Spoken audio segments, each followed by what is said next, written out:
Update India TV, हर खबर सच्चाई। Lawrence Bishnoi गँगच्या gangster मेंबरला यवतमाळ पोलिसांकडून अटक। यवतमाळ लॉरेन्स बिश्नोई गँगच्या गँगस्टर मेंबरला यवतमाळ पोलिसांकडून अटक। जाम रोड भागात होता वास्तव्यास खबरीच्या माहितीवरून यवतमाळ पोलिसांकडून अटक। आरोपी भूपेंद्र सिंग उर्फ रघु उर्फ भिंडा राहणार जालंधर पंजाब असे आरोपीचे नाव। राजस्थानच्या बाडमेर जिल्ह्यात खून करून होता फरार। भूपेंद्रला फॉरेनहून सौरभ गुज्जर कडून होत होते फंडिंग अशी माहिती मिळाली असून पुढील तपास यवतमाळ पोलीस करीत आहे। यवतमाळ तालुका प्रतिनिधी प्रमोद मेटांगे। ते एक 8 महिने आपला एक गुरुद्वारा आहे तिकडे थांबला होता।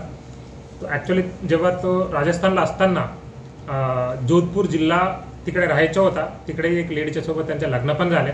ती लेडीजला पण इकडे आणले। आता फॅमिलीच्या सोबत तिथे राहत आहे।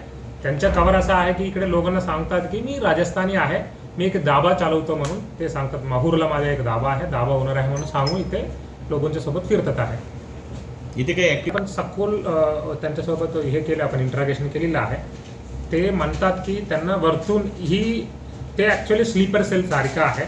त्यांना नेहमी दर महिने पैसा भेटतात। जेव्हा त्यांना वरतून फोन येतात ते तेव्हा जे जाऊन काही काम करून येतात, तसं ते सांगितलेलं आहे। आणि त्यांच्या रिलेटेड गँग मेंबर्स पण यांना जास्त ओळख नाही इथे, म्हणजे इट्स लाईक हायडआउट एरिया ओनली। ते म्हणाले की जेव्हा फोन आले ते म्हणतात की यांना भेटायचे आहे, हे 2 लोक 3 लोकांना भेटायचे, तुम्ही सोबत जाऊन काम करून यायचे आहे, तसं त्यांना जनरली मेसेज भेटतात। अदरवाईज त्यांच्या इथे आपल्याकडे काय ॲक्टिव्हिटी नाही आहे। होता पंजाबचा एक आदमी, तो 15 दिवसापासून इथे नाही येतो, म्हणजे काहीतरी तिकडे UPला कुठेतरी गेलेलं म्हणून आता सांगतात आहे। पण त्यांच्याबरोबर पण आपण कारवाई करणार आहे, कधी ते आले तरी।